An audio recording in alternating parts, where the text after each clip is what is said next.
Assalamualaikum warahmatullahi wabarakatuh. Hai kakak kelas 4, apa kabar?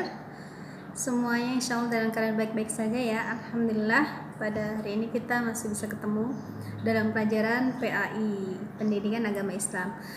Kakak kelas 4 kita masih bahas materi lanjutan yang kemarin, yaitu tentang hadis iman ya. Jadi perhatikan penjelasan dari Bulia dari awal sampai akhir ya, simak baik-baik ya. Oke, check it out.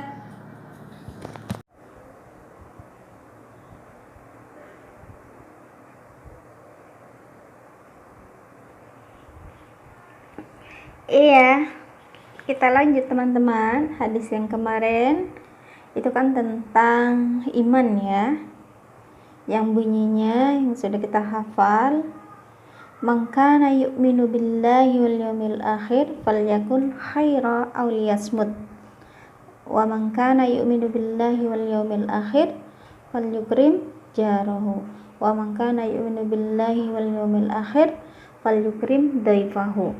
Seperti itu kan teman-teman yang kemarin kita baca, bahwa barang siapa yang beriman kepada Allah dan hari akhir, dia berkata baik atau diam. Kemudian siapa yang beriman kepada Allah dan hari akhir, hendaklah dia menghormati tetangganya. Dan barang siapa yang beriman kepada Allah dan hari akhir, maka hendaklah dia memuliakan tamunya. Nah teman-teman, untuk kali ini kita bahas satu persatu ya. Yang pertama adalah hadis yang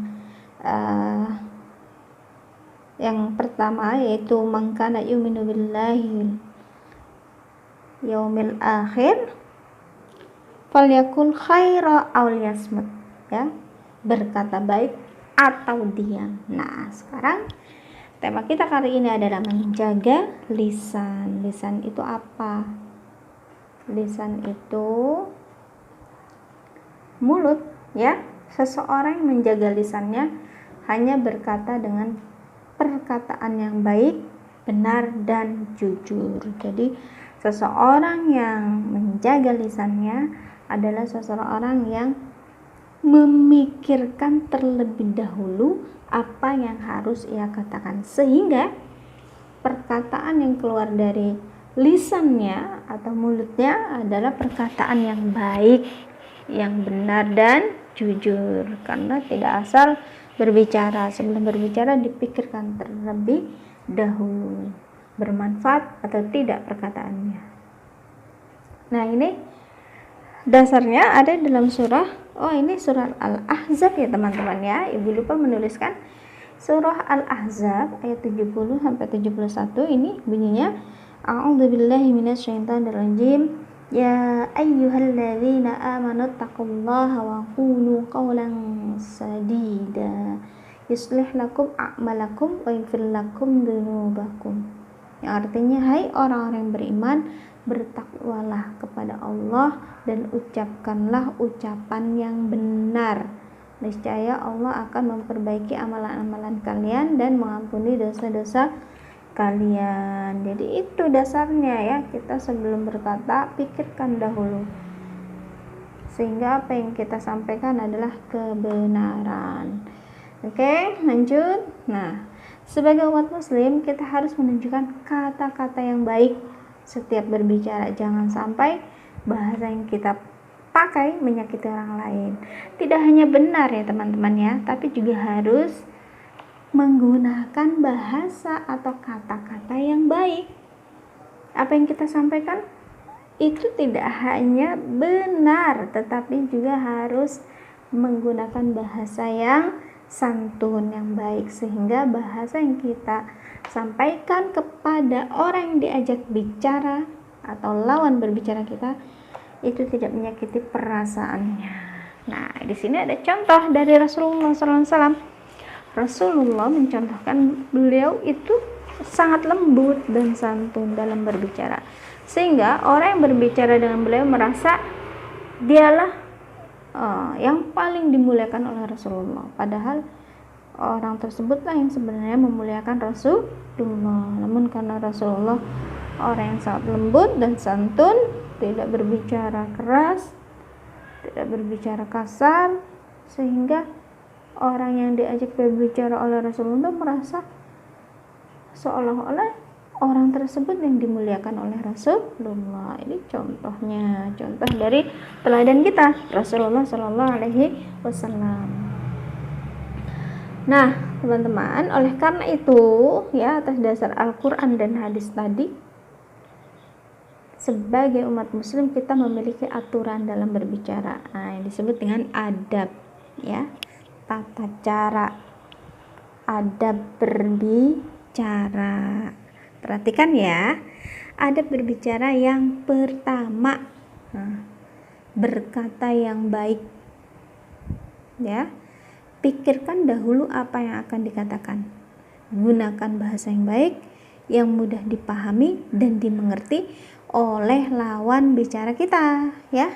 Jadi ingat, berkata yang baik. Sebelum berbicara, pikirkan dahulu kata-kata yang akan kita sampaikan. Itu harus menggunakan bahasa yang baik, yang mudah dipahami dan dimengerti oleh lawan bicara kita. Selanjutnya, yang kedua, jangan mengutuk dan berbicara kotor. Nih, kalau lagi kesel, jangan sampai keluar kata-kata yang kotor. Karena apa? Karena orang yang memiliki akhlak mulia itu adalah orang yang jauh-jauh dari bahasa yang kotor, bahasa kutukan-kutukan, sumpah serapah, atau kata-kata keji lainnya. Itu orang yang berakhlak mulia tidak bisa memiliki kata-kata seperti itu. Kalau ada orang yang memiliki kata-kata seperti itu, berarti dia mencirikan bahwa akhlaknya tidak baik ya. Jadi jauhi ya perkataan yang kotor, sumpah serapah, kutukan, atau kata-kata keji lainnya. Yang ketiga, dilarang berdusta agar membuat orang tertawa. Nah, ini yang sering tanpa disadari ya. Kita niatnya baik, mungkin ingin membuat orang lain tersenyum, membuat orang lain tertawa, sehingga kita membuat-buat perkataan ya. Perkataannya dibuat-buat agar orang tersebut tertawa. Sebenarnya ini tidak boleh ya teman-teman ya. Nah, ini atau yang disebut dengan lawak ya. Lawakan. Lawak adalah hal yang membuat orang tertawa. Boleh lawak membuat orang lain tertawa, namun jangan menggunakan kata-kata bohong ya, ini dilarang. Jadi harus menggunakan kata-kata yang benar, yang baik, tapi lucu gitu ya. Itu PR, cari sendiri contohnya. Baik teman-teman, selanjutnya yang keempat, menghindari perbuatan menggunjing atau gibah. Nah, ini juga sering tidak kita sadari ya, membicarakan keburukan orang lain sementara orang lainnya tidak ada. Tidak boleh. Hanya keburukan orang lain itu tidak boleh dijadikan pembicaraan. Jadi kita berbicara yang umum-umum saja ya, jangan berbicara tentang keburukan teman-teman. Umpamanya lagi kesel terus mengatai buruk-buruknya dia kepada orang lain, itu tidak boleh, haram ya hukumnya. Ini kadang-kadang perbuatan ini tidak kita sadari teman-teman ya. Mulai hari ini kita saling mengingatkan untuk tidak membicarakan keburukan orang lain. Yang kelima, mendengarkan, tidak memotong pembicaraan. Jangan sampai karena merasa, wah aku udah tahu nih apa yang akan disampaikan oleh teman kita, terus kita potong deh pembicaraannya. Nah, itu tanda kalau kita tidak menghargai lawan bicara kita ya. Tidak boleh. Jadi kita harus selesaikan dulu, dengarkan, selesaikan ia berbicara apa. Kalau udah selesai baru deh kita sampaikan pendapat kita. Tapi kita juga sebagai orang yang sedang berpendapat jangan terus ngomong ya. Kita beri kesempatan kepada orang lain untuk berbicara sehingga tidak terjadi pemotongan pembicaraan. Begitu teman-teman ya. Jadilah pendengar yang baik ya. Selanjutnya yang terakhir, menghindari perkataan kasar, keras, dan menyakitkan perasaan, karena hal tersebut dapat mengundang kebencian, permusuhan, dan pertentangan sesama teman atau orang lain. Jadi hindari perkataan kasar, keras. Nanti akan terjadi permusuhan karena apa? Tersinggung. Wah, si A tadi berkata keras banget gitu kan, akhirnya tersinggung, akhirnya benci. Terus kalau sudah benci jadinya bermusuhan deh ya. Jadi hindari ya perkataan kasar, keras dengan nada yang tinggi. Sudah kasar pakai nada tinggi pula, nah itu akan menyakitkan perasaan. Selanjutnya yang kedua tadi ya, hadis ini kalau yang tadi kan menjaga lisannya, berbicara baik atau diam, itu kan isi hadisnya. Kalau ini isi hadis yang kedua yaitu memuliakan tetangga. Tetangga itu siapa sih ya? Tetangga adalah orang yang tinggalnya berdekatan dengan kita.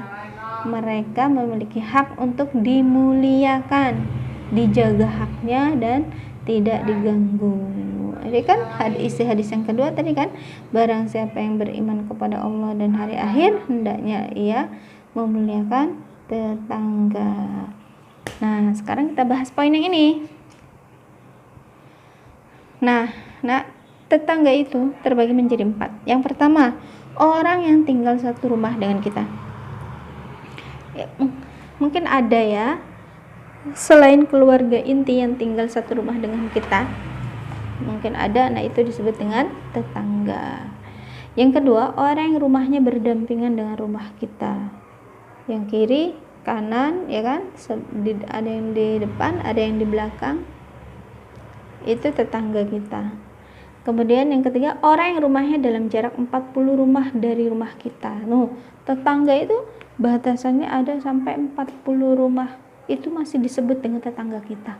Sebelah kanan 40 dihitung tuh, 1, 2, 3 sampai 40. Nah, itu masih sebelah kirinya, belakangnya, depannya dan lain sebagainya ya.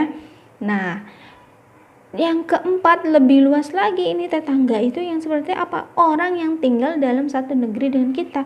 Wah, tadi kalau tadi ada batasannya 40 rumah ya teman-teman ya. Yang keempat lebih luas lagi. Kalau orangnya masih dalam satu negara dengan kita, dia tetap tetangga kita walaupun seandainya orang ini tidak kenal. Nah, tapi di sini ada rumusnya nih. Jadi semakin dekat jaraknya maka semakin besar haknya. Jadi tetangga yang harus kita jaga haknya, harus kita berikan haknya, itu adalah yang semakin besar. Yang perlu kita berikan adalah orang yang jaraknya semakin dekat dengan kita, begitu ya. Yang paling dekat yang mana nih?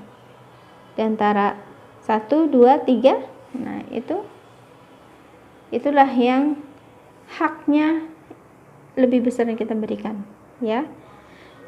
Contoh memuliakan tetangga nih, peran atau contoh-contoh memuliakan tetangga.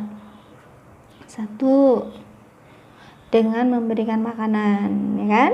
Ini pernah nih dicontohkan oleh Rasulullah. Jadi apa yang dicontohkan oleh Rasulullah itu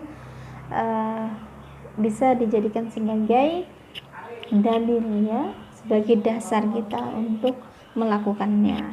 Rasulullah SAW bersabda kepada Abu Dzar radhiyallahu anhu, "Wahai Abu Dzar, apabila kamu masak sayur dalam kurung daging, sayur itu masakan daging tapi kuahnya yang banyak itu, maka perbanyaklah airnya dan berilah tetanggamu." Apalagi kalau masaknya harum, makanannya sampai kecium nih ke tetangga-tetangga. Nah, itu harus diberi ya, supaya bisa ini mengicipi. Jangan sampai tetangganya mencium harumnya masakan siapa ini gitu kan. Kalau sampai kita beri, pasti deh tetangganya senang banget ya. Terus yang kedua, memberi pinjaman jika mereka meminjam. Jadi kalau tetangga kita meminjam apa aja, mau meminjam uang atau meminjam benda-benda ya kan, umpamanya pompa sepeda atau pinjam sepeda, pinjam apa lagi ya yang biasa dipinjam sama tetangga itu, sapu ya, kita pinjam lah, kita berikan ya. Yang ketiga, menjenguknya ketika sakit dan lain-lain. Jadi kalau tetangga kita sakit, kita jenguk, bawakan buah, bawakan makanan-makanan yang sehat ya, sebagai tanda kita memuliakan tetangga. Nah, kalau tadi adalah contoh perbuatan memuliakan tetangga, sekarang contoh perbuatan mengganggu tetangga nih yang sering kadang-kadang kita tidak sadari ya. Nih, pertama adalah mengeraskan suara radio, lagi nyetel radio, TV, volumenya digedein ya. Gak taunya tetangganya lagi tidur, baru pulang kerja dan lain sebagainya, kan ngerasa terganggu ya.